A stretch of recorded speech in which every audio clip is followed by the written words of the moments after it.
வணக்கம். ஆடி மாதம் பிறந்து விட்டது. வருடத்தில் 2 பெருங்காலங்களில் தட்சாயனம் எனப்படும் சூரியனின் தெற்கு பயணம் தொடங்கிவிட்டது. இது தேவர்களுக்கு மாலை பொழுது என்பதால் வழிபாடுகள் நிகழ்த்த வேண்டிய காலம் என்று சாஸ்திரங்கள் குறிப்பிடுகின்றன. ஆடி மாதத்தில்தான் பல பண்டிகைகள் வரிசையாக வருகின்றன.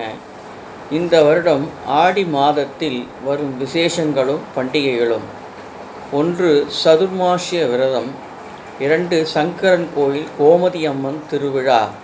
3. திருமாலிரும் சோலை கள்ளழகர் திருவிழா. 4. ஆடி தபசு. 5. பட்டினத்தடிகள் குரு பூஜை. 6. ஆடி கிருத்திகை. 7. வில்லிபுத்தூரில் ஆண்டாள் ஆடிப்பூரம் மற்றும் திருத்தேர். 8. ஆடி பெருக்கு. 9. ஆடி அமாவாசை. 10. மதுரை மீனாட்சி அம்மன் திருவிழா. 11. ராமேஸ்வரத்தில் ஸ்ரீ பர்வதவர்தினி அம்மன் தேரோட்டம். 12. மன்னார்குடி செங்கமலத்தாயார் தேரோட்டம். 13. நாக சதுர்த்தி. 14. கருட பஞ்சமி.